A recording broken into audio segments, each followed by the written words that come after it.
got kind of a little pregame here, which is something I want to really credit Michelle Stearns at Porter School and the kids of Porter School.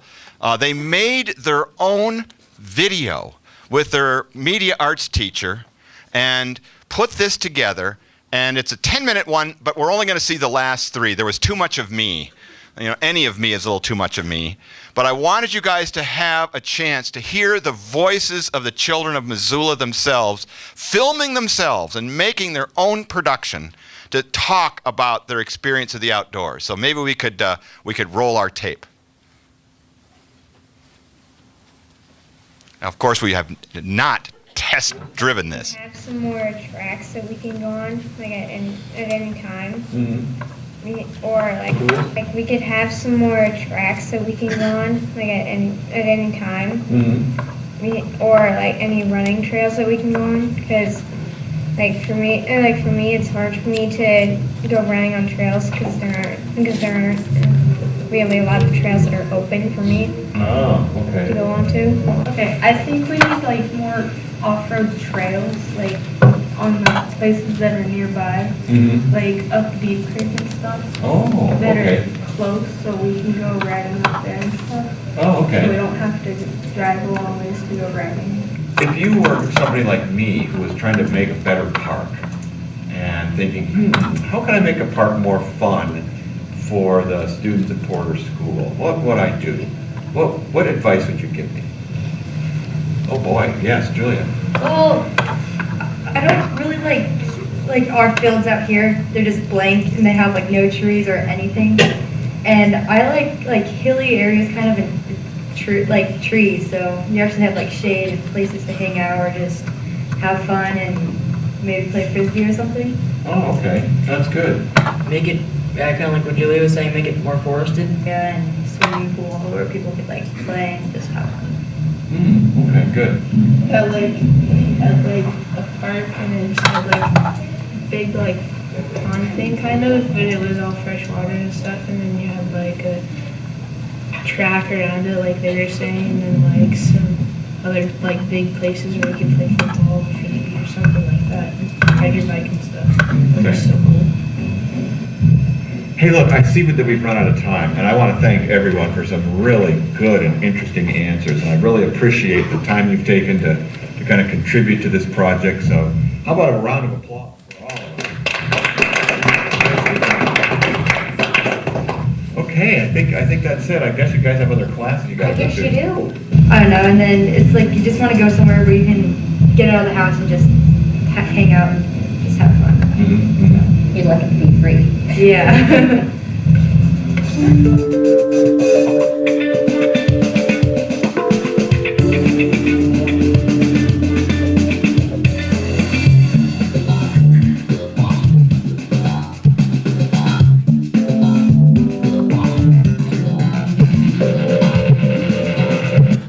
All right, how about a round of applause for the kids from Porter School?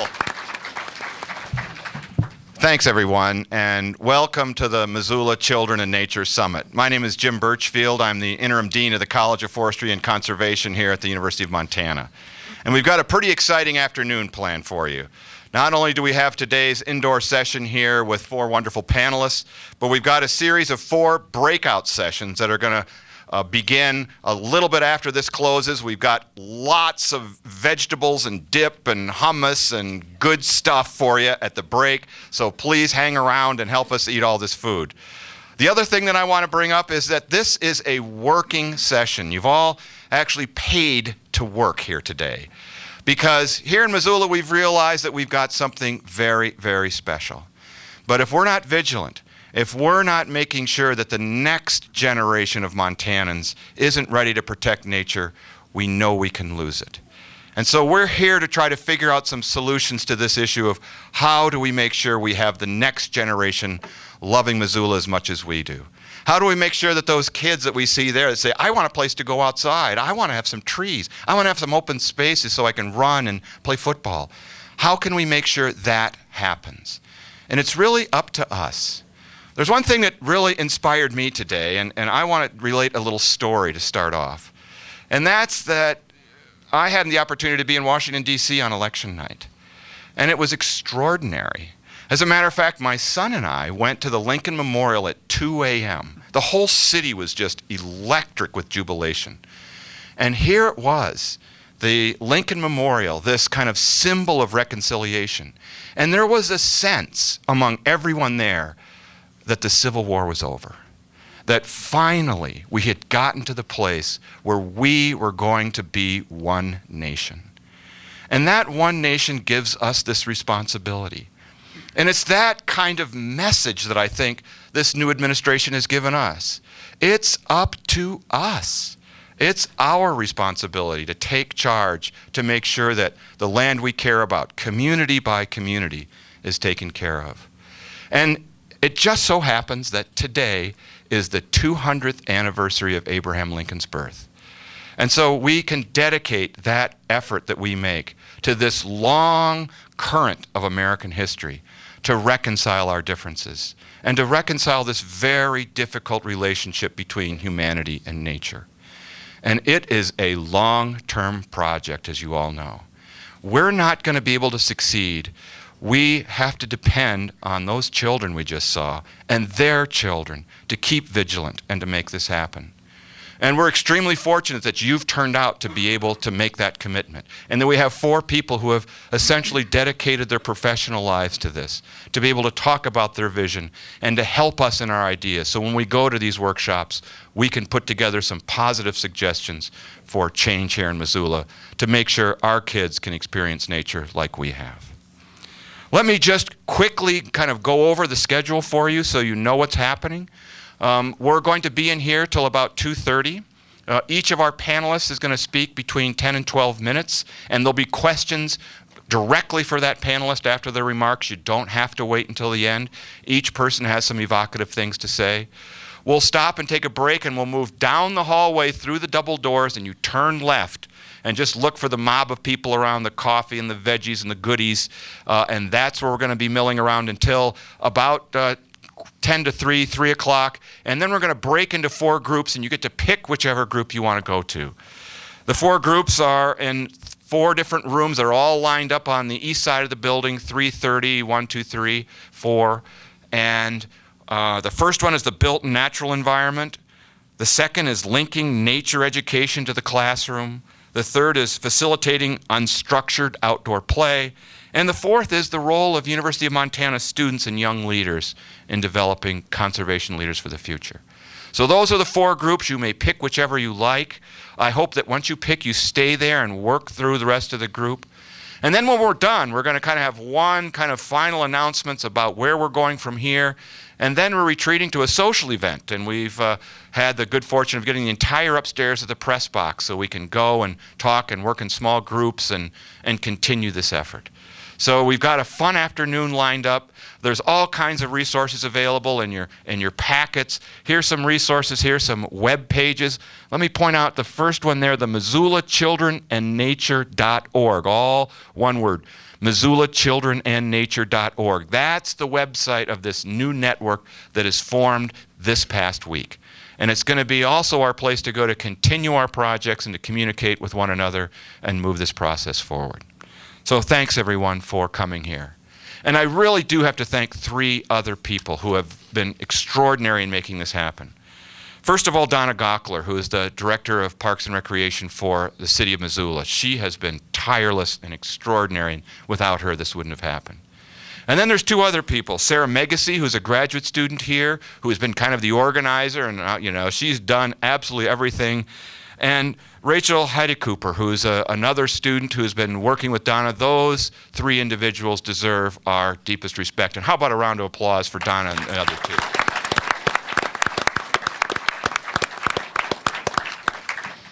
All right, I'm going to bring up our first speaker and begin to be able to talk about some of the dimensions of how children are being affected by their inability to get out. They're either disincentives or the lack of opportunity or the other types of barriers that affect them and what the consequences are. The consequences to their health is what we're going to talk about first. So I'm really glad to be able to bring up Greg Oliver, who is the director of the Missoula City County Health Department, to be able to kind of answer this question: how do we stack up here in terms of the health and environment for children? Greg, thanks very much. Were you going to have the mayor? Oh my goodness, the mayor. You know, this guy is around so much, it's just kind of like, oh yeah, that guy. And you know, usually I could see him, but I looked over there and I didn't see anybody. It's svelte, you know, guy kind of blending in. I apologize, Mr. Mayor, honestly. I am turning in my parking tickets too, so I'm really delighted that we have with us, of course, our Mayor John Engen, who was with us last night and who is here to make a proclamation about this day and this week for Missoula's children. Mayor Engen. Thank you very much.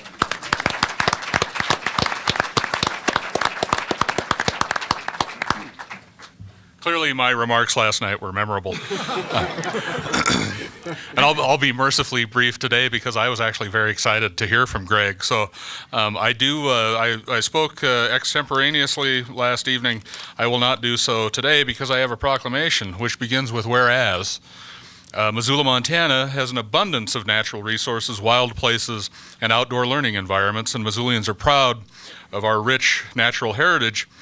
And whereas the average child today will spend more than 45 hours per week, that's 45 hours per week, in front of a television, computer, or video game, and less than 30 minutes per week in unstructured outdoor play.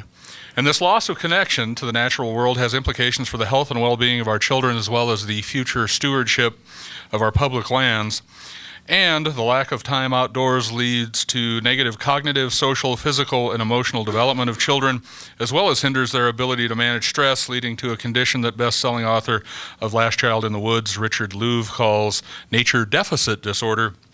And whereas recent local research tells us that even Missoula children suffer from the consequences of less time outdoors, and national research has documented that quality time outdoors for kids counters a variety of physical, mental, and emotional disorders, improves concentration and creativity, and reduces the effects of attention deficit disorder, improves fitness, including coordination, balance, and agility, reduces sick days, improves children's cognitive development by improving their awareness, reasoning, and observation skills, buffers the impact of life's stresses on children, and helps them deal with adversity, reduces bullying, helps counter the inactivity and obesity epidemic among children, and the greater the amount of nature exposure, the greater the benefits. Now, therefore, I, John Engen, Mayor of the City of Missoula in the state of Montana, do hereby proclaim February 8th through 14th, 2009 as our local Reconnecting Children and Nature Awareness Week.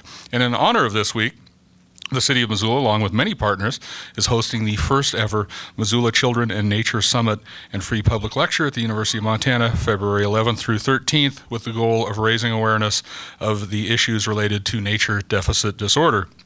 In addition, I officially announced the launching of the Missoula Children and Nature Network, and I do that with tremendous pleasure, folks.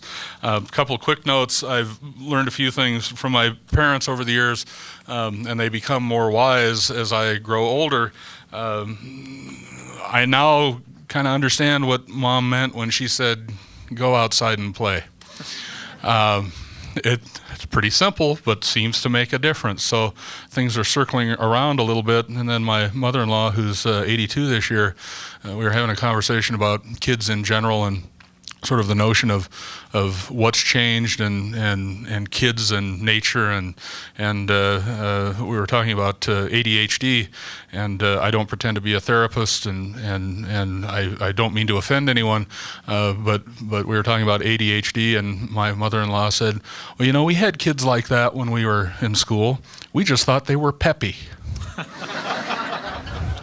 So may all the peppy kids spend as much time as they can having a great time outdoors. Thank you again for all of your interest in this place and our people and the good work that we can do together in building a community that cares.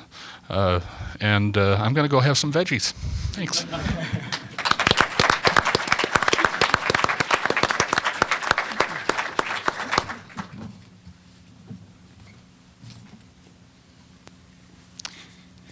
Hello, I'm Greg Oliver. I work down at the health department, and I had the interesting experience of looking at the agenda when I came and having prepared a talk that wasn't exactly the one that was titled on the presentation, but I'm going to go ahead and do that anyway. And you guys are passing out a handout. This handout accompanies the talk so that it's some of the material that we won't have to show on any screens.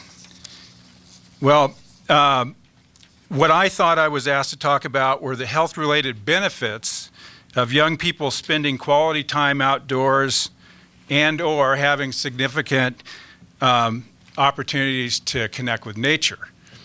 And in the process of thinking about this, I've found more good questions than solid answers. Some of you may have reviewed the literature that's related to this, and I'll talk about some places to find that, but in case you haven't, we'll briefly touch on some of those things. By the way, how many people here caught Rick Potts last night? Good. Well, some of the things that he said I'm going to use, and I liked, so I'm glad that you caught it because it was a great talk. In my sense, the primary driver of the Children in Nature movement seems to be building a critical mass of people who care about wild places and will support or work to protect them. I think that's a key impetus. And so that begged the question, what causes people to care about them? And then one answer, as people thought about that more, was a sense that a key time for that caring to start is in childhood.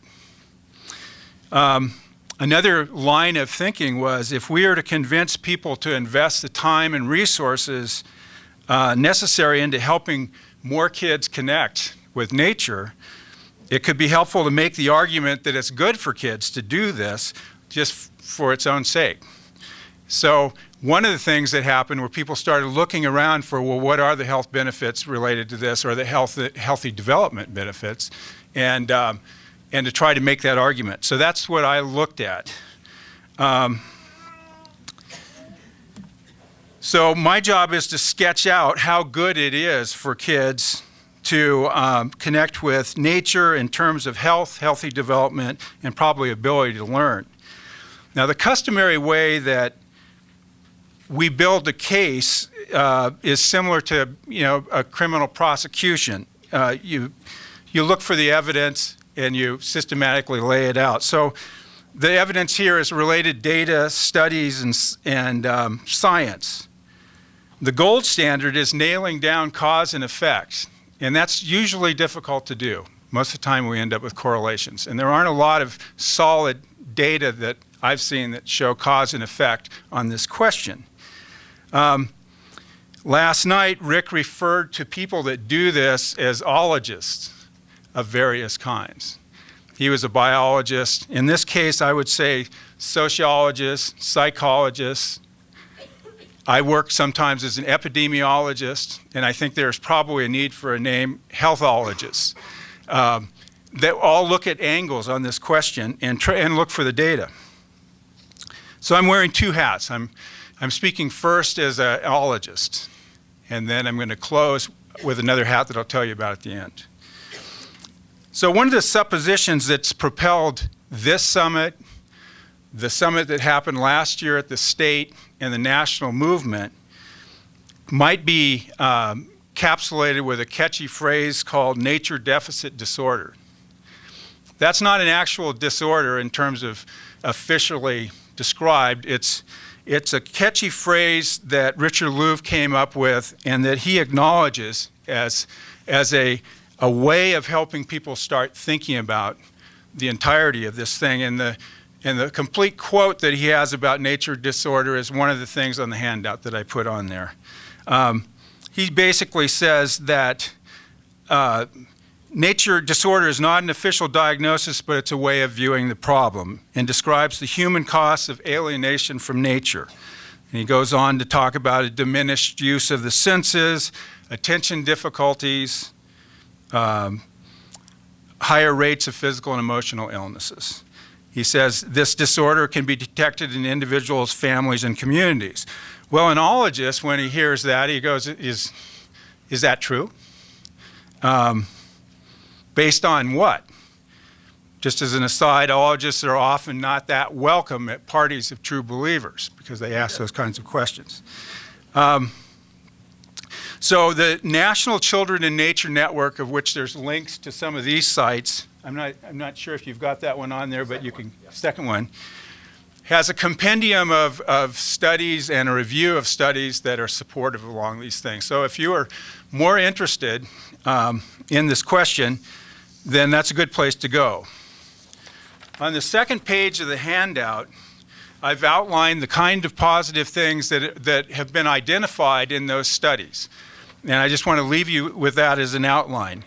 And Mayor Engen used some of those ideas in his proclamation. So many psychological and cognitive benefits. There's some social benefits. There's success in school. And then what I've added is that if being out and outdoors involves physical activity, there are other benefits associated with it. So when you read through these, one of the things that comes to mind is there's an awful lot of cofactors that are involved with the studies that are positive things in and of themselves, and it's hard to extract a pure essence of what the nature component is as compared to the other components. And even at Children in Nature site, they have a nice reply about a way to think about the balance of all these studies, and I've added that to your outline too. So that's a quote that's in there. So what I didn't want to do was go through all those studies, and you'll probably, breathe a sigh of relief. There's some of us ologists that love data, but what I found over time is there's not that many of us that love data. So what I wanted to do was raise some questions that came to mind as I looked through them that I think are the key questions to look at in the future. And the first one is, it doesn't seem clear what we mean by quality time outdoors or a significant interaction with nature. And in the studies, there's a wide range of things that are alluded to that are different kinds of experiences. So I think one of the questions in the future is to get a little more specific about what those things are, and then we can talk more about whether something leads to them or not. Rick Potts last night, if I paraphrase him right, suggested that maybe an interesting gold standard would be to have somebody sleep outdoors in a wild place as a really significant event and wake up the next day. And as I thought about that, I added that you got a warm sleeping bag. That would help the experience be positive. Maybe you've got a way to get away from mosquitoes, and you haven't rubbed bacon grease all over your site, so you're not attracting anything you don't want to have come in there. And if all those things are aligned, you may have a great experience. So what I liked about that is it begs the question, what kind of experiences are we talking about? And this ranges from the concept of free-ranging kids in roaming around neighborhoods by themselves, to somebody going and playing at Bonner Park, to working in a garden. There's discussion about whether you have contact with animals. Does this include learning about astronomy? What about going to a farm, a working farm or ranch, and spending time there with, say, grandparents? You can see there's a whole range of experiences, and I think that as we think harder about this, we'll think about which ones of those carry which kinds of benefits.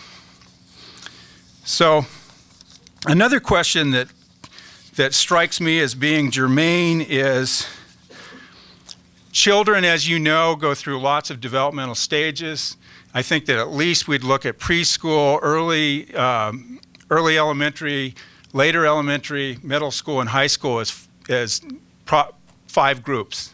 Each of those, there's probably different kinds of interactions that are more powerful and useful, and there's probably an additive thing too. So I think as we think about this, it would be, well, what would be optimum for younger elementary age kids? And a lot of the studies don't differentiate that too much, and they'll talk a lot about, say, an outdoor bound experience, which might be better for high school kids. Another thing is how do we best describe the benefits? For instance, short-term health benefits versus long-term health benefits. What do we mean by each? If a study shows that there's an increase in creativity, is that just for that, week? Or does it set the stage so they're more creative for the rest of their lives? Those kinds of questions, I think, are beautiful research questions for us to look at in the future. They're not nailed down at this point. Health versus well-being, healthy child development versus overall health, differentiating what some of those things are, I think, is a useful thing to do. There's interesting things like if you have enhanced cooperative skills, how do you want to think about that in terms of a benefit? The short version is that there's enough benefits suggested that in the science end of the question, we look pretty good. So another thing is this difficulty with cause and effect and the fact that people are really different. I've wondered if you had 100 people randomly selected and you stuck them in the same sequence of outdoor experiences, how many would have what sorts of responses? I was thinking of a good possible example, and I was thinking of those nests of rattlesnakes that you sometimes, have you ever seen the overwintering nests that occur in the Southwest? One person might encounter that and have a fear of snakes for the rest of their lives. Another person might become a whatever kind of ologist is associated with snakes. And for those of you who have raised kids or been around kids, they're all different. So I think an interesting question is how many people are going to respond in which ways. So the last thing that I wanted to point out is that in all the studies, there's about 4 things that sort of weave in and out. And what I'd like to suggest to you as we think about this, we should incorporate those things into any ways that we get kids outdoors. And the first is that there's positive social interaction. Kids are included. They feel like they're part of something. They're treated well. There's pleasure and play. One of the comments of Rick Potts was he thinks maybe play is the entry point into making the connection and the subsequent, love of nature. There's quality time with admired mentors or adults or significant people in your life. You go hunting with your dad as a ritual, that's very powerful, and he joins you in with his friends. That has some, it's synergistic in terms of connecting with nature. And the last is physical activity, I think, is usually a part of it. So I think that as we talk about this in the future, we should look at how those ingredients can be woven in, and it's not necessary to separate them out and think and really nail down one of the factors versus the other. I think the accumulative one is there. And then the last thing that I wanted to say was that the other hat I'm wearing is that I have a deep love for wild mountain country. And I've had it for a long time. And I think an interesting question, if we had time, would be, when did you have your formative connecting time with nature that set you in motion of loving it? Because most likely a lot of you have that. For me, there were 2 small creeks that I spent a lot of time in. But the point is that this love has guided choices for me and set things in motion that were profound, but none of those things have been identified yet as a part of the healthy development associated with science around this topic. And yet, very deep in terms of me being in Missoula, what I've chosen to do, how I raise my family, on and on. And I think that we can't lose that sense, even if we can't nail it down with science, and that there's something there, and what we find when we're in nature, we know, at least those of us that are believers know, is a powerful, profound thing. Now, whether everybody can know that, I think, is a good question. For instance, I was thinking of car guys. I've got people in my family who are car guys, and they love cars, and they've loved them from early on and working on them since as much as I love nature. And I don't know if I think they would have found their way to cars no matter what. So a good question for all of us to ask is, what is going to be the range of responses that people have and that we're after? So thanks for your time.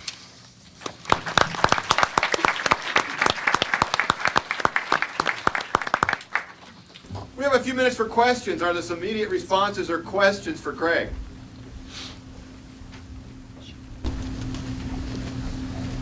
Anything that you want to bring up in terms of this kind of really interesting role of science and understanding what are these range of experiences that are necessary? Well, great. You know, since no one did, I'm going to ask a question. Okay, good. You know, you kind of closed here with this hat about, oh, it's you and the mountains. I mean, does everyone have to have mountains? Can you just have a vacant lot with some weeds? Can you have a little tiny park? You know, is, you know, Gary Snyder a tree, a shred of bark, a rock enough? You know, my sense is that there's a whole range of responses, and it depends on what you're, you know, if you're talking from getting from A to B, it depends on what your B is. But I would say that there are many ways to have significant encounters with nature in that whole range of things that you suggested from everything that I've seen. And what they lead to and how they're additive and where people end up and what happens in their, you know, if they've had seeds planted in their youth that then they have a chance to bump into in their 20s, I think are wide open questions. But the key thing to me is that we can make sure there's more chance for experiences that are positive for kids, no matter if it's specifically the nature connection or some of those other factors, and we should work towards that, because I think we roll, as a community, we roll the dice to get as much bang for the buck out of anything that we do. And we've got to play all those cards, and I think that this thinking needs to be put into that larger context of what's supportive for kids to do well in all their differences. Thank you, Greg.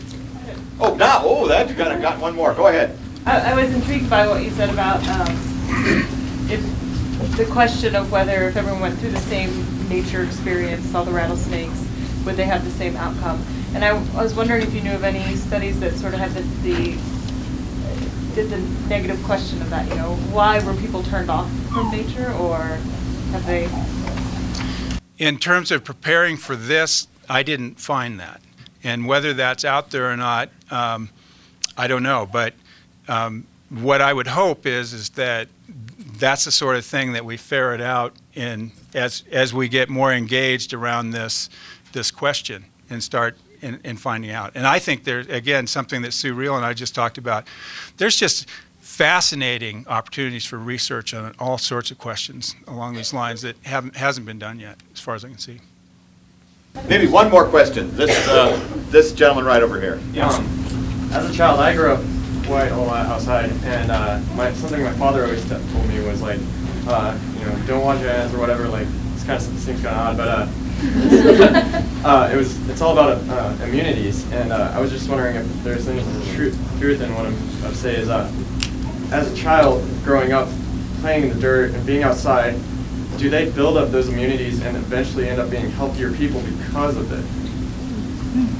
Can you repeat the question? The question's about how we might develop immunity by being outdoors and being exposed to the sorts of things in what I would think of as more wild places. I mean, if it was outdoors where there's a sewage, we're going to assume, although that would probably develop a lot of immunity.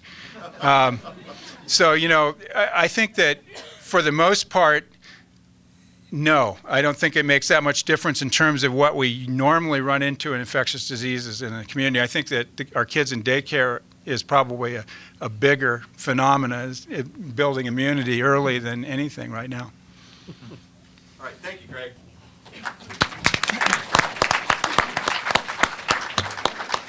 It's obvious we've really kind of squeezed a lot of wonderful people into a very short time frame, and I'm sorry to have to cut you off, and we'll try to make sure we have a few questions for the panelists, but remember, they're basically all of them are going to be around for the discussion sections and the workshops afterwards. Our next speaker is Roger Millar. He's the director of the Missoula Office of Planning and Grants here in Missoula County, and we all know this county is changing, and how is it that our built environment is affecting these opportunities for children? Roger, thanks for coming.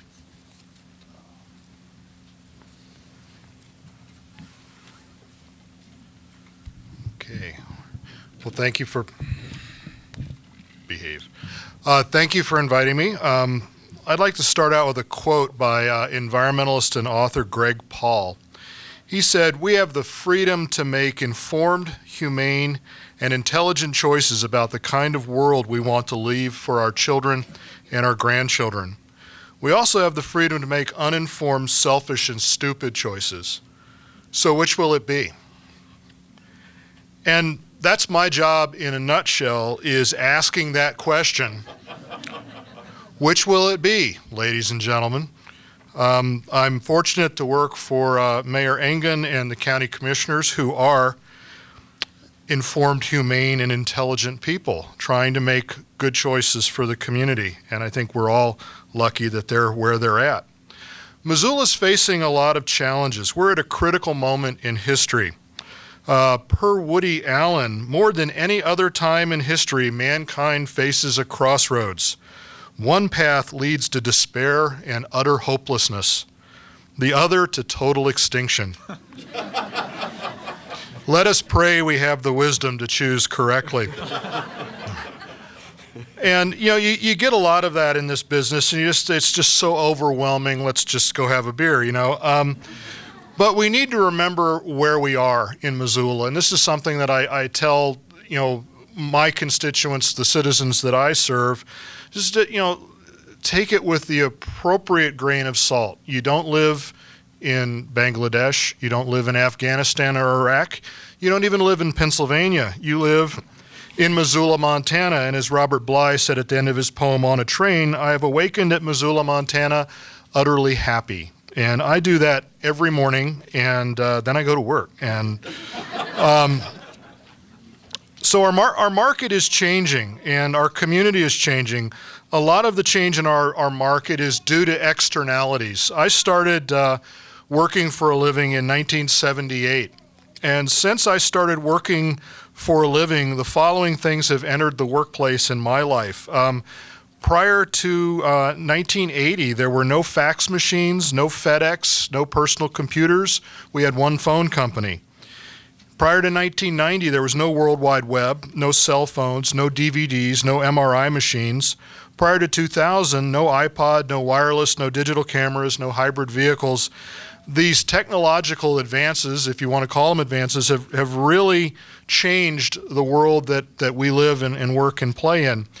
Now we're becoming more aware of some externalities that are global issues that are a little more sobering than whether I have an iPod or a stack of 45s.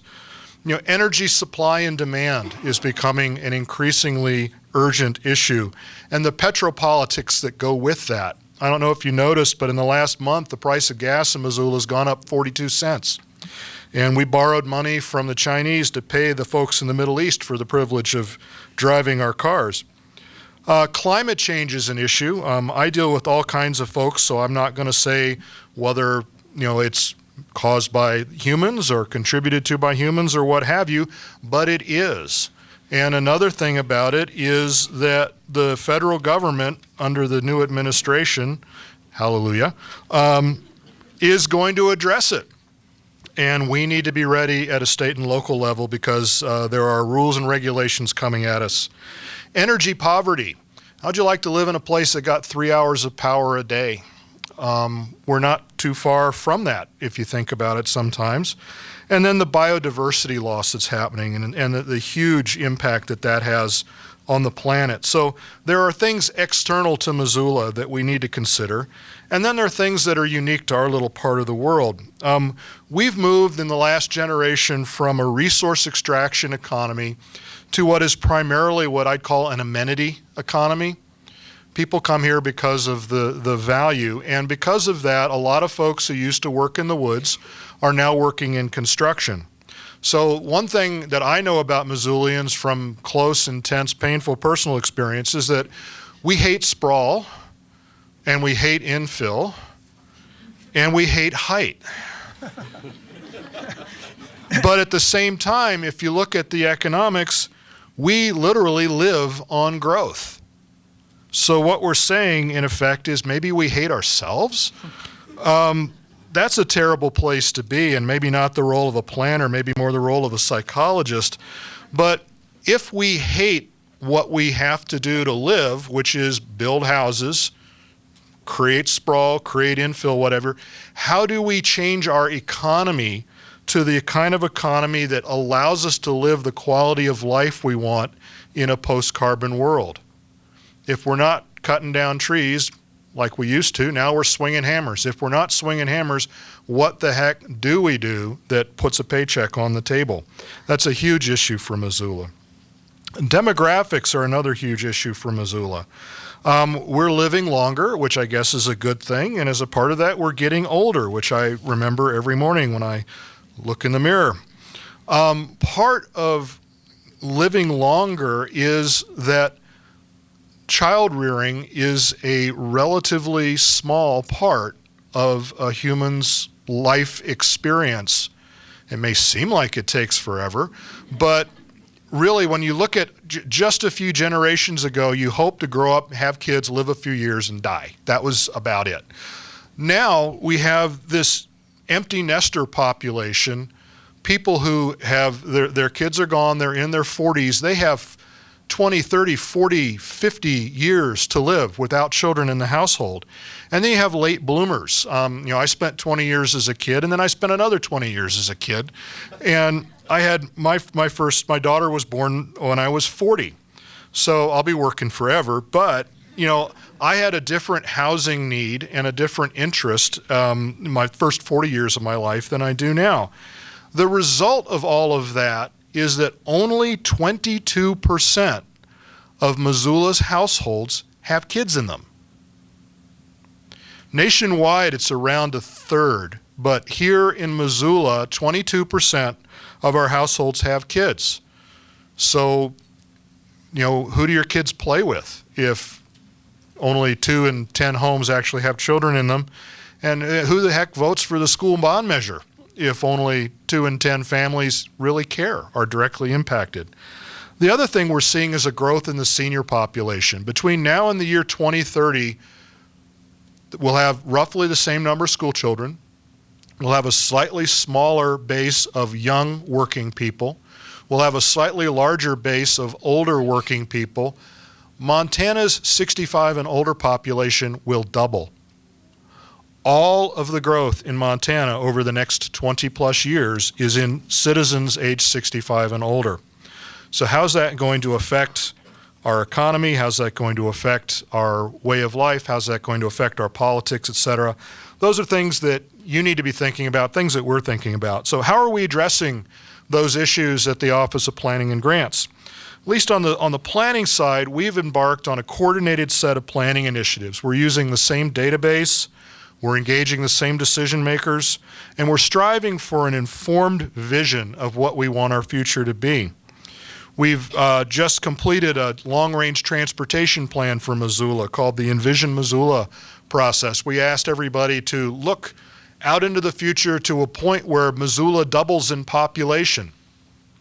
Missoula doubling in population in a business-as-usual model means we occupy 4 times the land area because of our tendency to sprawl. Missoula is about 25 square miles. A doubling of population in a business-as-usual scenario is 100 square mile Missoula. So just take everything from here to Frenchtown and beyond and make it city.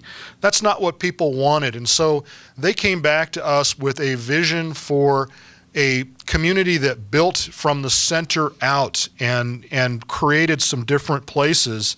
And we put a transportation system together, and we've made recommendations on investing our limited transportation resources based on that land use vision. We did a project called the Urban Fringe Development Area Plan, or UFDA for short. When you have a Norwegian mayor, you come up with Norwegian acronyms. So we took that transportation vision and we put it into a land use framework and said, okay, over the next 20 years, what's going to happen? Do you want to sprawl? Do you want to go out to little, community centers around the county? Or do you want to build from downtown out? And what we heard from the vast majority of folks is there's got to be a better way. We put a database together. We have 5,000 plus vacant lots on the fringe of town that are large lot single family homes. All that demographic stuff that I just told you, we have, between now and the year 2030, we will have a 22 million home surplus. 22 million more large lot single family homes than we'll need. So if you're looking to retire and sell one, be aware. What we need is up to 60 million more small lot and attached homes in America, again, because of the changing demographics. So we put together a vision for our community and amended our growth policy to make that happen.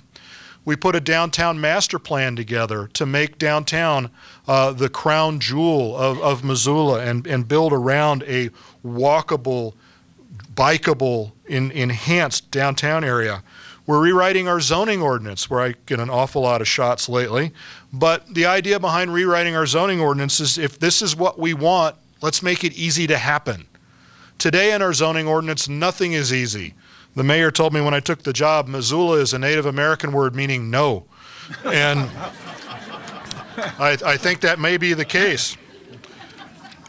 We're also working on housing policy and affordable housing. So we're trying to identify where 15,000 new households are going to live when they come to Missoula, because they're coming.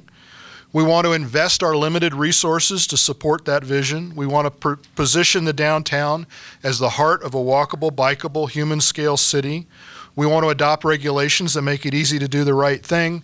And we want to ensure that everyone, regardless of their financial situation, has a place, and a safe place, in Missoula.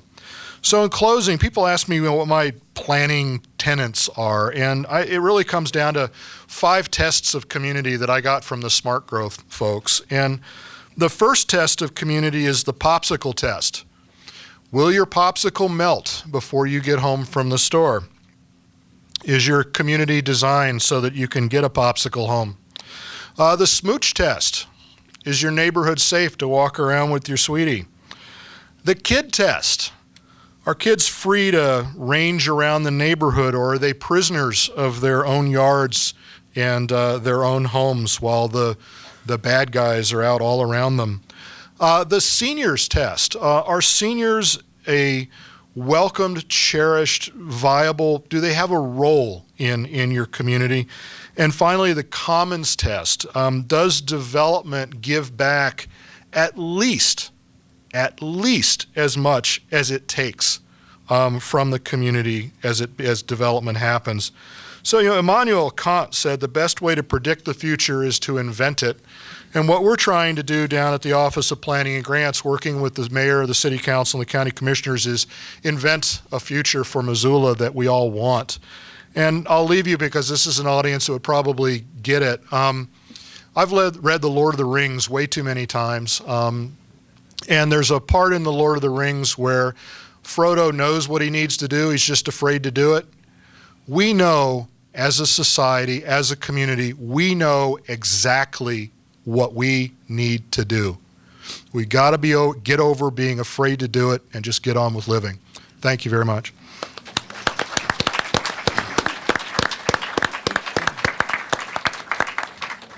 How about some questions or some comments to Roger after his remarks? Well, I get the first question again. Well, After lunch, we expect. we know what to do, but what is it? What is it? We need to reduce our reliance on the automobile. We need to cut our use of petroleum. We need to engage our community in thinking about the relationship between here and there. We've been for 50 years a mobility-based society, and all mobility means at the end of the day is that you can go out and get in your car and drive around. We need to think about, where do we live, where do we work, where do we play? REM wrote a song about it. That's what we need to do. We need to recognize, I'm able to walk from my house to work. I'm able to walk from my house to the store. My kids walk 3 blocks to the elementary school. They'll have to walk 10 blocks to the middle school, 3 blocks to the high school, and if they choose to come to the University of Montana, it's about a 25-minute walk for them from my house. I made that conscious decision. So many people in their lives, in their businesses, in their interactions, make their decisions based on the premise that there's an unlimited supply of cheap gasoline out there. And if there's one thing we need to get over is that notion, because it ain't there anymore. Oh boy, that got things. How about right here and then here? In planning requirements for new development, are there actually stipulations on how many houses can be built in a certain area before you have to incorporate a park or a green area for recreation for families and kids? It's not a part of our development regulations per se. There is a requirement for how much park or open space you have to either dedicate on site or give the community cash in lieu so that the Parks Department can create a park that fits the neighborhood. Our larger projects, we are incorporating parks, but the Parks Department would like to see them be kind of in the 5-acre size. So developments that don't require through our regulations about 5 acres generally give cash that the city then uses to create the park spaces. Yes. This might be just a little bit philosophical, but how do all of your plans, your master plans and your transportation plans and all of that address what seems to me to be a huge issue is that people that have very socially responsible people have chosen to live near downtown and said put their offices down within walking distance and be out near a bike path, etc. But there's still the issue of our businesses spread around Montana. It's difficult to travel from town to town. There's no train service from city to city. How do you get to your recreation, which is not within walking distance if you want to go skiing or, get to Whitefish to go skiing? It may be just too big of a philosophical question for you as just the plan for Missoula, but it seems to me to be tied up in people's big picture of how they plan their lives and where they live. Oh, absolutely. And, you back to that tried old, think global, act local. What can we control? The thing we can control most is our local community. One of the amazing things about local government is responsive. Local government has to be responsive. My job, I tell people, my job oscillates rapidly from the sublime to the ridiculous and back, because I can be working with the mayor on a big picture, what are we going to do to become a sustainable community over the next 30 years, and 15 minutes later I'm talking to somebody who's red hot hopping mad that the guy next door has painted his garage pink. So local government is a place where you can ask those questions and government has to respond. Not so much at a state level and not so much, again, at a national level. The decision makers are kind of removed from the people that they represent because the rubber does hit the road and at a local level. And when you think about all the things that you talked about, they're things that we assume. And we need to start asking, well, why is that? Why can't I ride a bike to the wilderness? Now in Missoula you can. It's a wonderful thing. Why can't I catch a regularly scheduled, on-time, clean, safe bus to go skiing in Whitefish? Now I grew up, my dad was in the Army, so I went to high school in Germany, and I could do that. 16 years old, I could go anywhere on the continent. I didn't need an automobile to do it. We as a society in the United States, particularly in the western United States, have become dependent on the automobile. We shouldn't be dependent on it. The automobile should be a tool. I look at it, when I was in college, I didn't have a car. And so, Dad, I can't get a job because I don't have a car. And so I got a car, and then I needed a job to support the darn thing. I didn't need the job till I got the car. I'd much rather be where I'm at. I have a pickup truck. It sits in the alley. It gets about 2,500 miles a year put on it. But it's when I want to use it. When I want to go fishing or when I want to take the kids skiing. And that's how the automobile should be. I'm not saying get rid of them. I'm just saying let's put them in the appropriate place in our society and insist that decision makers look at alternatives, because when gas becomes $5 a gallon, $8 a gallon or more and more people are not going to be able to use that car for things that they need to use it for today. So it's going to change. It's just a matter of how quick and how painful it's going to be. One more question. Yes, sir. kids don't vote. So how do we return to a time when we could get things like Bonner Park and Reno Park built into our city?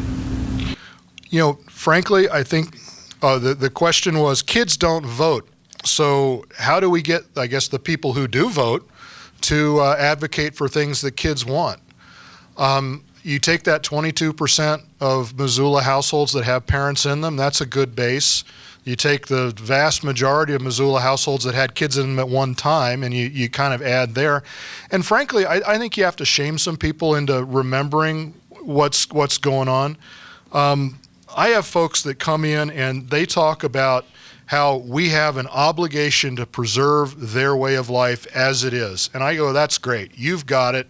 And you absolutely should be allowed to have it, but you're a very small fraction of this community. You know, we're engaged in this zoning debate right now, and one of the things I heard at a recent conference that I really loved is, you know, there's an awful lot of talk about how we don't want accessory dwelling units, we don't want density, we don't want infill, all the rest of that.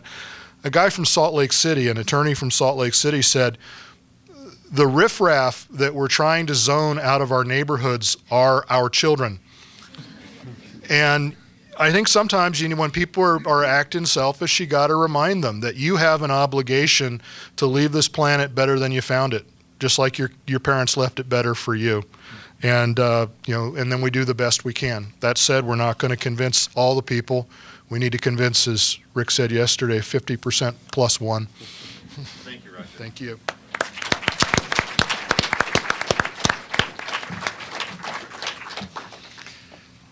All right, well, our next speaker is Rick Potts, who is the Chief Conservation and Outdoor Recreation Officer for the National Park Service. Rick gave a talk last night that was really extraordinary and from the heart about what it is to have nature so close and how having fun in nature is such a fundamental kind of requirement for all of us.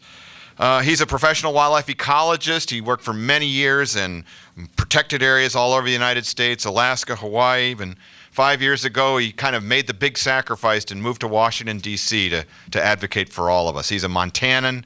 He speaks like a Montanan, and we're glad to have him back. Rick, thanks.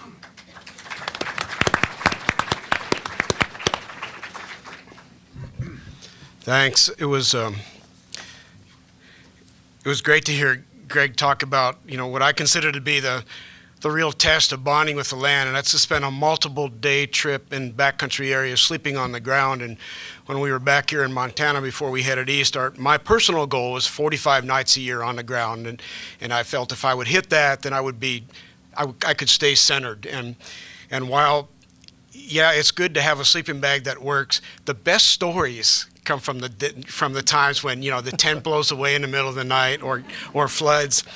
And the absolute ultimate test to see whether you're alive is to feel that rustle of a grizzly bear up against your tent going, and I can tell you, at that moment, there is no doubt in your mind that you are fully alive and experiencing life on this earth, and that's as good as it gets. I was a little dismayed when we asked for a hand check of how many of you here were last night, because I told you everything I know last night. But I am undaunted. We will push on. I'll make some new stuff up as we go along. And it's really great to be here back home. I can attest to Dr. Birchfield's feeling when he was in Washington, D.C. and visited the Lincoln Memorial a couple of weeks ago. I moved back, my wife and I moved from our ranch in the Bitterroot back to D.C. to try to work in areas of policy and program that would help re-engage people on the landscape, because we saw more and more of that disconnect that we find really troubling. Because we know that the discussions that are coming, the decisions that will need to be made by you young people who are in this room in your lifetime in the next 50 or 60 years are going to be really tough. Never before in our society have we faced such a need for a balancing, a weighing of the trade-offs. There is no more free lunch. It used to be you could have your wilderness areas and cheap gas too.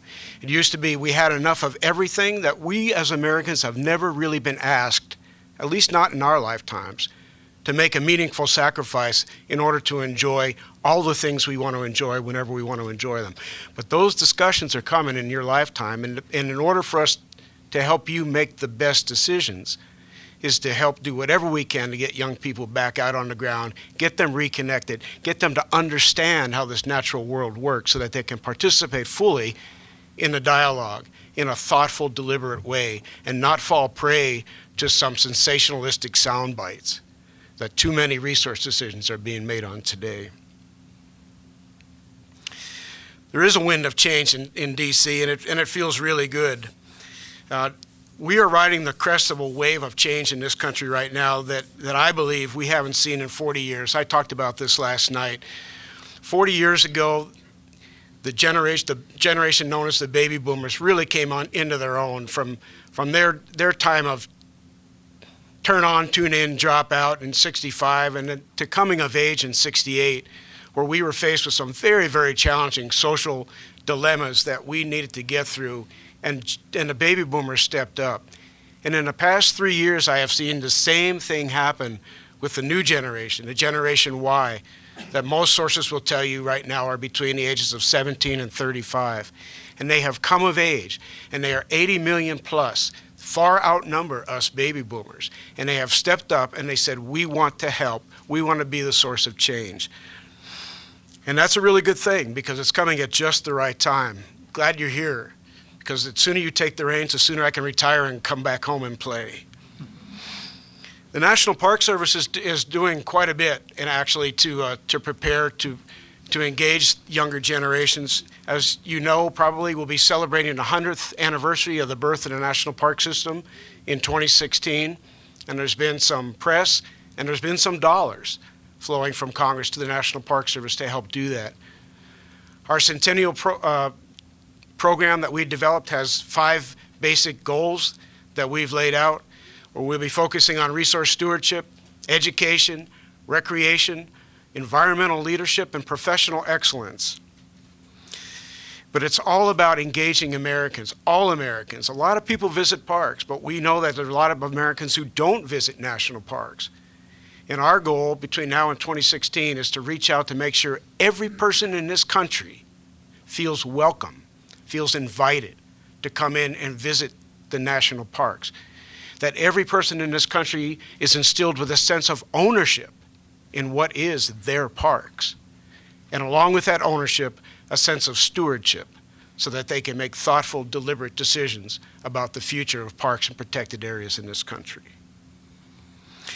Our National Leadership Council, the National Park Service, has entered into a 3-way partnership with the National Association of State Parks Directors in all 50 states, and the National Recreation and Parks Association, which is a coalition of all the regional and city parks across the country, to engage in a Children in Nature partnership, where the 3-tiered organizations will be working in concert and partnership, beginning actually last summer. It's really going to ramp up this summer, to help put on events across the country to engage people of all ages, but with special focus on youth and families, to get them out, get them outside, get them recreating, get them having fun, get them a little healthier, and get them to fall in love with these areas.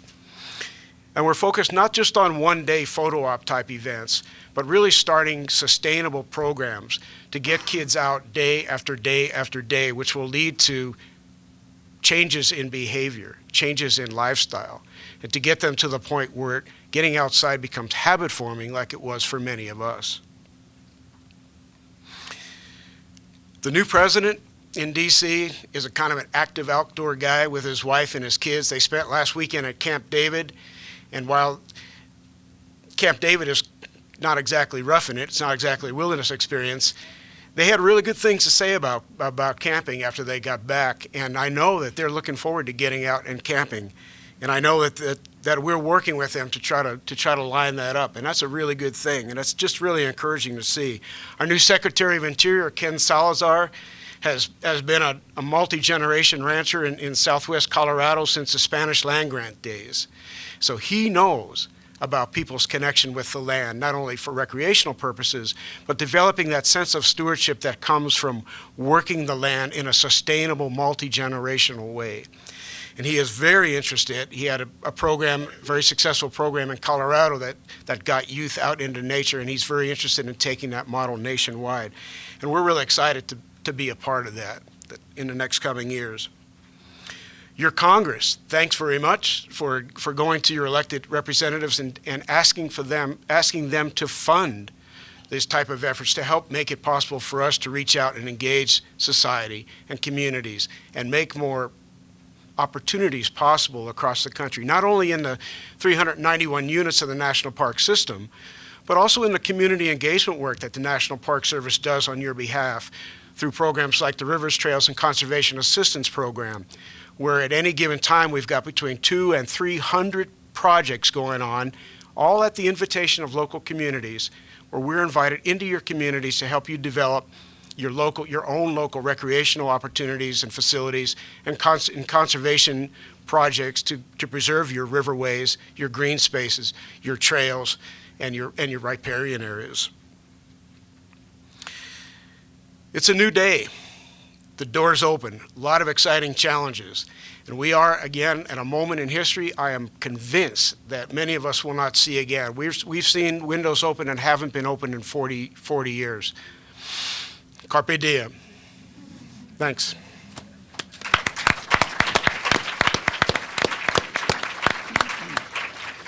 Any comments or questions for Rick? Yes, ma'am. I represent one of the largest groups of outdoor youngsters from very young school-age kids, elementary school-age kids, to my age, which is 73.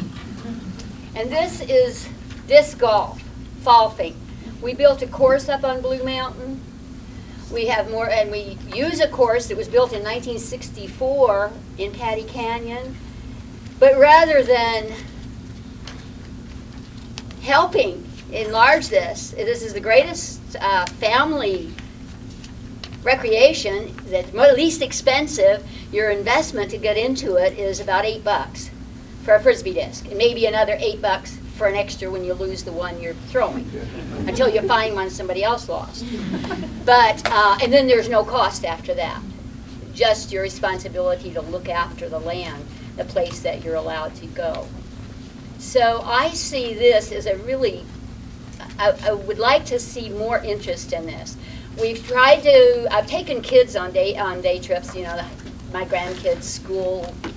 We go out, field trip, and they've learned how to do this. My grandsons are 23 now and 25, and they still do it, and so do a good part of their class, back from Emma Dickinson, 3rd grade. So that's a concrete thing we should look at. Right now, the Forest Service thinks we're doing too much damage. I started the Blue Mountain course when they closed down the rattlesnake course, and they made that into a development up there along Rattlesnake Creek, and that's a whole nother story. But then kids were going out and they were marking trees and they were throwing discs at them all over the place. And my thought was have one place for them to go and look after that one place. And that's what we worked for Blue Mountain. Now we're hearing they want to close it down part of the year because there's too much wear and tear on the land. This is what we're looking at. Those kids that are out there playing aren't hanging out in the mall. They're not hanging out down on the strip. And so they're in a good place. And the more we can get them to go there, I think the better it is. They've closed down Patty Canyon except for three months of the year, and they've built fences where we were teaching the high school kids, mentoring them. We have youngsters from college mentoring them to look after the land and to learn the etiquette and to learn the rules of the game. It's an international sport, and we have some kids from Blue Mountain that are now in nationals and professional and making a living that way. But it isn't necessary for that. It can be really short kids, it can be really chubby kids, it can be really tall kids, Everybody can play disc golf. Let me just speak to that because I think I understand the issue. And while I won't comment on those particular courses or the decisions that the local land managers are about to make or may make, what I will urge you to do is to get involved at the strategic times and during the planning process, that the land manager, be it the forest supervisors or the park superintendent, make sure you're at the table during the planning process and that your voice is heard. Remember that in the national parks, it's something that we need to remind ourselves from time to time. This is not your grandfather's national park system. We are not planning to relive the 1950s and 1960s in the 21st century. Parks must remain relevant in our time. If they are not of value to the current living generation, it's the ultimate in naivete to assume that we are going to preserve them for the benefit of some future generation yet unborn. And so the current generations have got to show up at the planning table, and you've got to do so in a strategic fashion and let your voice be heard.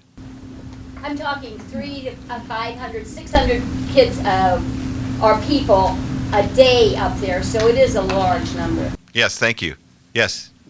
Rick, we talked a lot about stranger danger, but in the wild places like Montana, there's also sort of nature danger. And you were talking about your experience where the grizzly bear was rubbing on your tin. What are your thoughts as far as the National Park Service addressing the fear of nature itself? Well, you've made two important points, and I guess I'll address the one of stranger danger first. And the more we can do to debunk that myth, and that's what it is, the better off we're all going to be. Something has happened in this society, or a series of some things, which has created a misperception that children are less safe outside roaming now than they were back in the 50s when I was growing up. That's simply not the case. That's not supported by factual data. Kids are actually safer now from violent crime and kidnapping from strangers than they were back when I was out roaming. And I think that story really needs to be made clear, and the truth needs to be reestablished. As far as danger in nature, we all know, in fact, that's part of the allure, frankly, of being in a place where you are not supreme.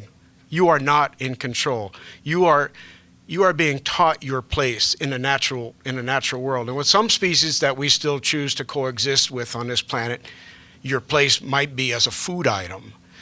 And so the more you can learn about the creatures and the environment in which you will be traveling, the more likely you are to have a safe encounter. I spent 5 years in Katmai, Alaska as Chief of Resource Management, where encountering grizzly bears was absolutely a daily occurrence. Multiple bears a day for every day of the year when they weren't denned up. You just deal with it. You show them respect, you establish mutual respect, and the way to do this, I believe, is to reestablish that mentor relationship of going into the country with someone who's savvy. And that's where all of you, many of you have those technical skills. You know how to travel in wilderness areas. And so your job as Montanans, again, you've got a higher bar. Richard Louv set the bar at the lowest common denominator, said, get outside and play. It's not quite so easy for you guys because you already get that part of it. Your job is to help someone else get outside and play and help show them the way to be safe. Thank you, Rick. You bet.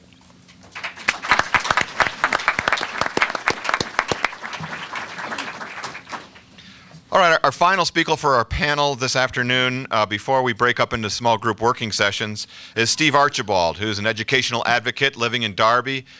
Steve has been involved in outdoor adventure schools at Teton School. He's been a person who teaches right now, and he says, I build schools.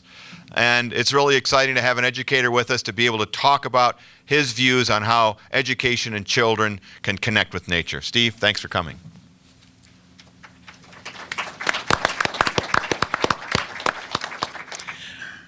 Well, thank you for inviting me, Jim and Fletcher, thank you. And it's good to be with you all today. I am a school teacher, and I really appreciate your remarks that all three of you guys made today. And hopefully that what I say will be worthwhile. I wanted to start with a personal story. over 30 years ago, before I became a professional educator, I owned and operated a hardware and lumber business. And I had 3 small children at home at the time, and my wife, of course. And I nearly bought into a really dangerous parenting myth. There are lots of those out there. And those of you who have been children or parents, that probably means all of you, we'll probably know some of these myths. And the myth that I almost bought into relates this way. I was so busy I could never get everything done. It was my own business. It was either going to fail or succeed because of the time and energy that I put into it. So I couldn't get finished. And therefore, I wasn't spending as much time with my children as I thought I should spend with them. But I wasn't. And then I heard somebody state the myth. The myth was it really didn't matter how much time you spent with your kids. It was about quality time. Man, that made me feel better. Because when I was with them, it was pretty good quality time. And I started to think, okay, I've got this figured out. It's just about quality time. It's like going camping in a national park one day a year or every other decade or something like that. But boy, it was a good experience. But then some others, more wise voices, spoke, and I heard them. And they insisted that it wasn't about quality only, but it was about quantity time. And I thankfully invested time and reprioritized into my children, who are now in their mid to late 30s. And I'm thankful that I did, because they're my friends. We have a relationship. I bring that up because I think it's at the root of the challenge that we're talking about at this summit, which is connecting children and nature. It's about building relationships. Ultimately, that's what this is about, is helping children come back to, reconnect to, or stay connected to the natural world.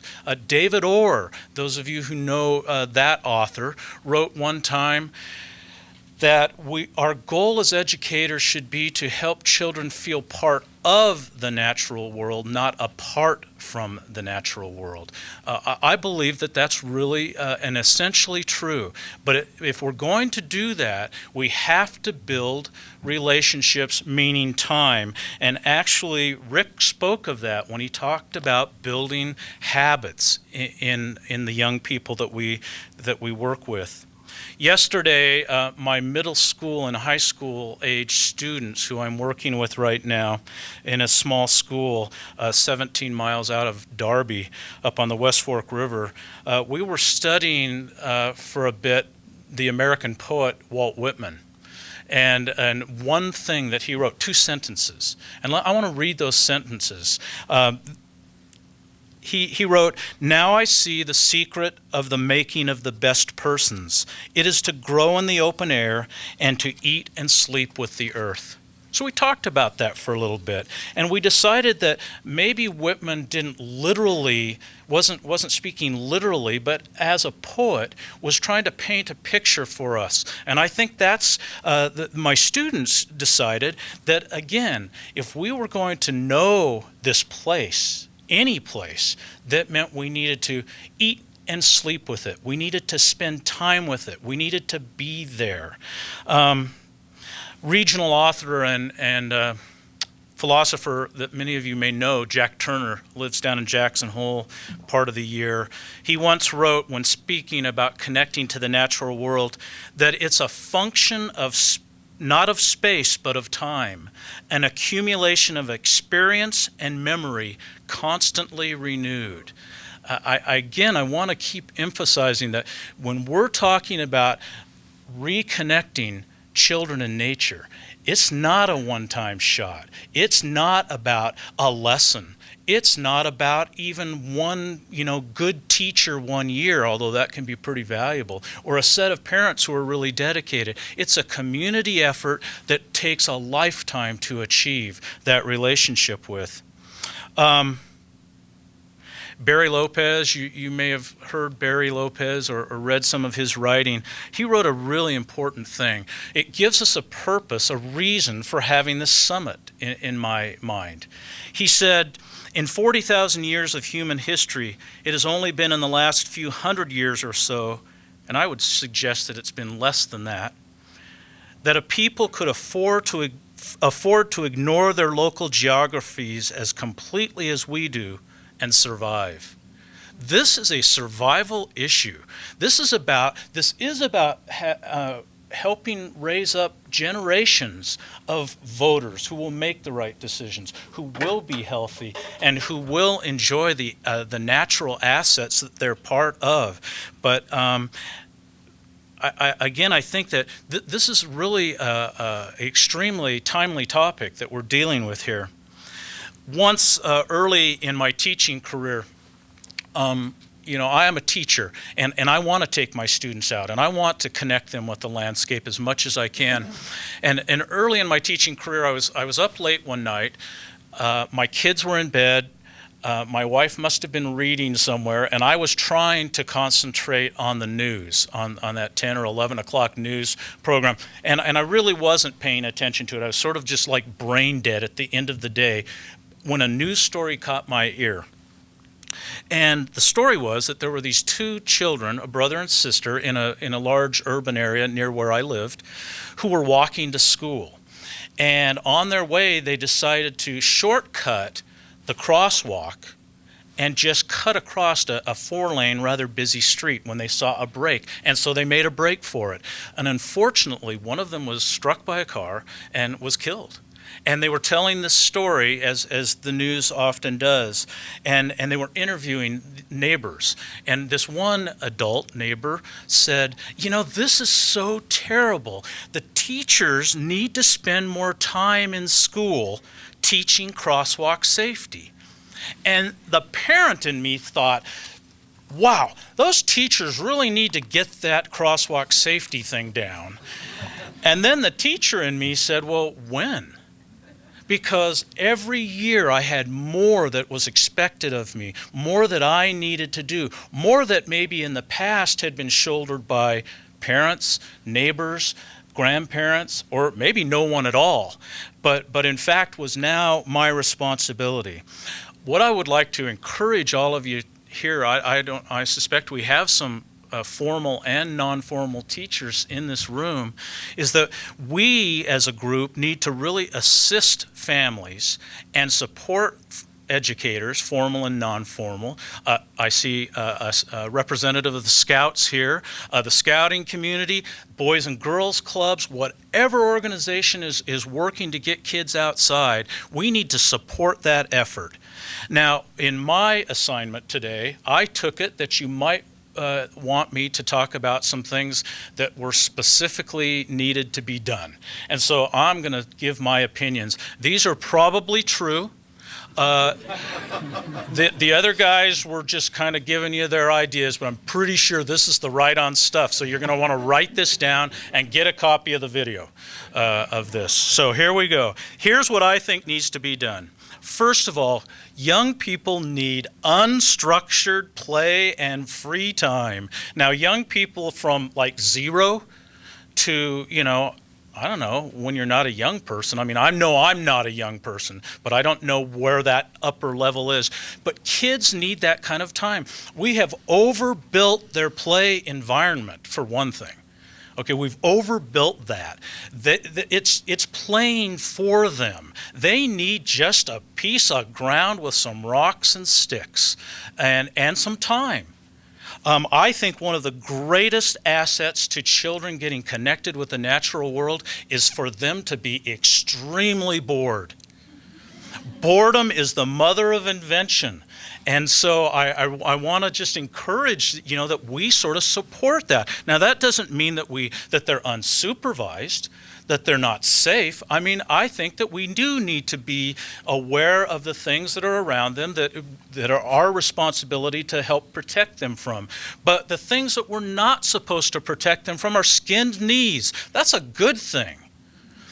Dirty clothes, those are really good. I tell the students in my class, if you go home clean, you haven't learned today. You know, it is important that we give unstructured play and free time. You know, we all know the story. I have 8 grandchildren. My oldest granddaughters who live in Washington State, their time is so structured and they're doing a million good things, but they're doing a million things. It's too many. They need some time to be bored without all kinds of junk playing and taking their time. Here's my second idea, that we do need guided learning with both planned and unplanned educational outcomes. That's where this idea of this demographic opportunity that I think Roger spoke of, and that is this, with an aging population, we have a real resource in the elders in our community that we can take advantage of to help be with our children, to help connect them to nature, and so I think we just need to have planned times where we're teaching them about plants and animals and rocks and water, and we need unplanned time. I think we need to help facilitate quiet, reflective time for kids. When do they shut down? I'm working with these older kids. For me, that's older. I've typically worked with elementary age kids. Now I'm working with this older population. Boy, talk about people who don't know how to be turned off. But I'm working on it. And the other day they drew a burnt cabin not far from the school for an hour. And I think that's a good thing.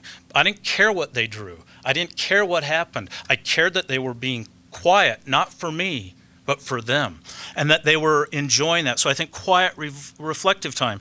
And I once had I started a school in Sundance, Utah years ago with Bob Redford, and I had one of my 14-year-old students one day, we were out in an aspen grove not far from the school, and she fell asleep.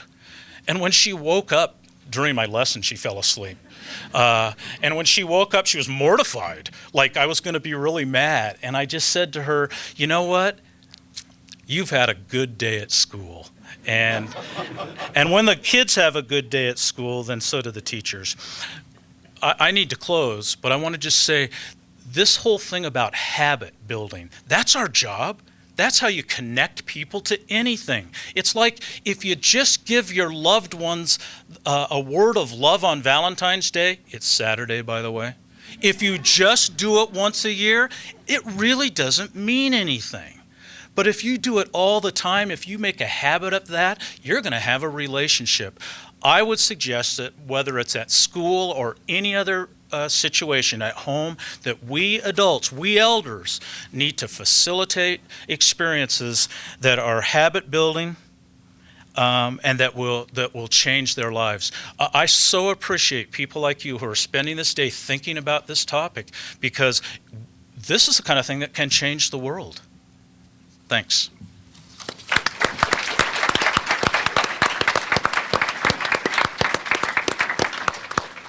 How about some questions for Steve?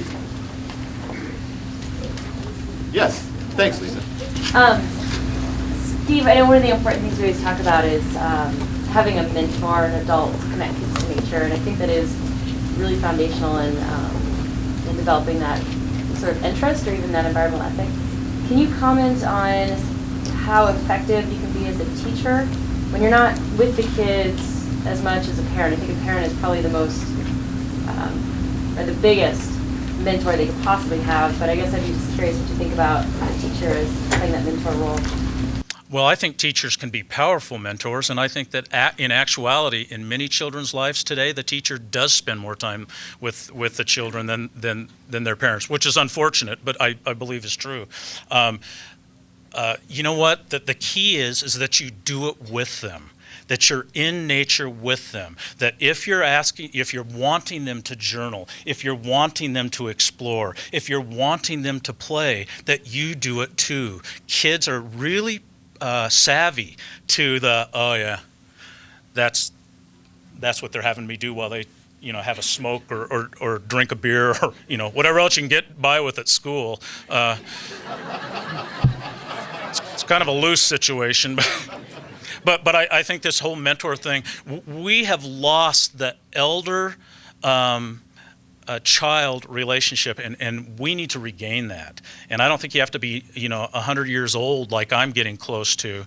I just think that you have to have some life experience that's maybe more than they did. So I think it's powerful. Yes. When you were talking about habit forming, what came up for me was habits can be addictive as well. So how about unforming habits? Habits such as kids being in the habit of being stimulated all the time by television, by games, by things that are so incredibly stimulating that maybe the experiences that we like to foster at this time are like maybe a little bit too boring and not interesting to them. Like how can we unform the habits? Yeah. I think you do it through the back door. I think to address that straight on and tell people you shouldn't do that, put your iPod away, always haranguing them about that stuff is for most people counterproductive. I know it is for me. When somebody tells me not to do something, I do it. And I think most young people I know, that's maybe our inclination as human beings. So I think that rather than trying to say, put that aside and do what I say, I'm just going to try, as a teacher, to fill the time with things that are meaningful, that are heartfelt, that there's so much there that they forget about that other stuff for a while. And then they go back to it. And that's why we do it. And we don't try to do everything today. We try to say, if I want, I remember Paul Boulanger's son and several other of my students several years ago, we were up at Glacier National Park in the early spring, in the snow, journaling. What lake were we at? I can't remember.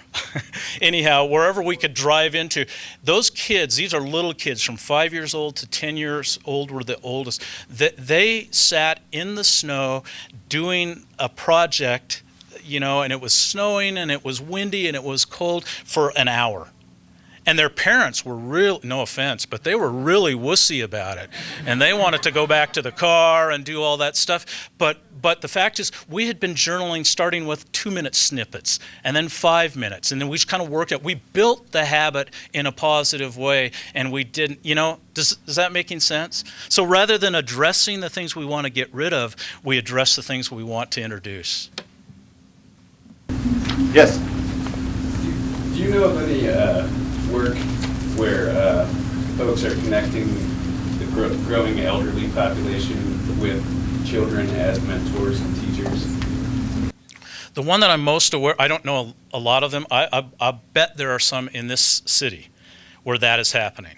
I will say that the one that I'm most familiar with, my oldest daughter, who's 37 years old, is the director of a Boys and Girls Club in Snohomish, Washington.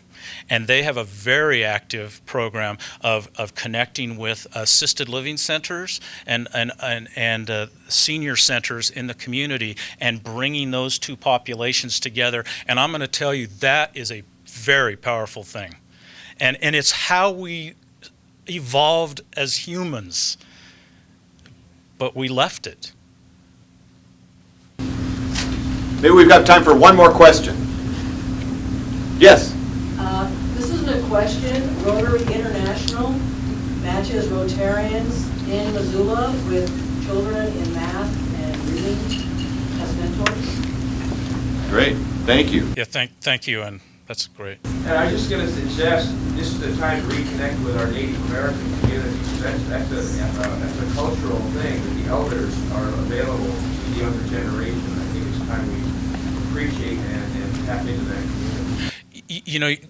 That is a really good observation, and I would suggest that because all of us come from indigenous backgrounds, all of us, somewhere back, that is how we all, our ancestors all operated that way, and so it's our legacy that we need to reestablish and pass on.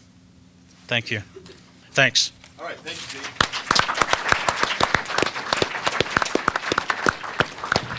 Well, thank you, everyone, for joining us for our panel discussion.